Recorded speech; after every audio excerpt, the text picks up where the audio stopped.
По темата за бездомните кучета, за приютите и за тези хора, които се представят за добри, осиновяват кучета и искат и после ги взимат и ги тормозят и ги прибиват и такова. Тези хора трябва да бъдат...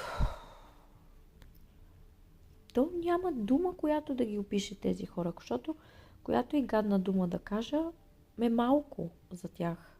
Излиза ми херпес тук. Е малко.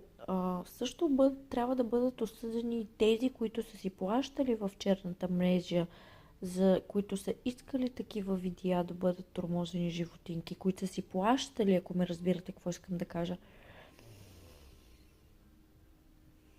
Жалко е за обществото, жалко е за това, че Господ е създал тази земя, цялата тази природа, всички нас ни е създал да живеем спокойно, мирно и така нататък, но не.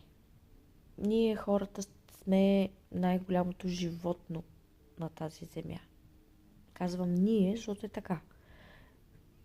Не казвам, че вие правите лоши неща или аз. Казвам общо. Общо, защото на този свят лошите хора са много повече, отколкото добрите. А би трябвало да бъде обратно. Добрите хора да са много повече от тези лошите. Но не е така.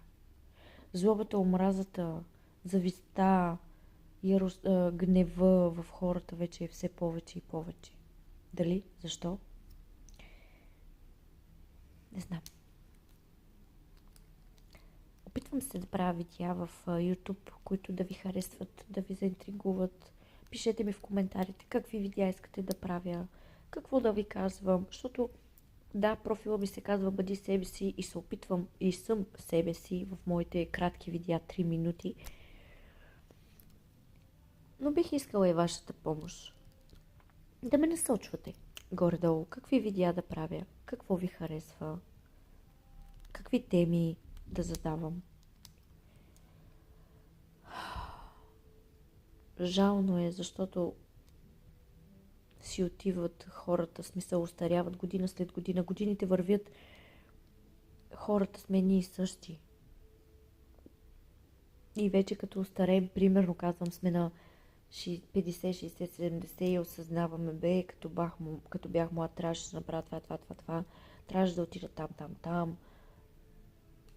Затова, мили хора, вие младите, като си поставите една цел, Мартиничката, като си поставите една цел, дръжте я до край, тя ще се сбъдне. Поставете си цели и дръжте целта и вървете само нагоре и напред. Защото ние вече сме си изяли хлеб.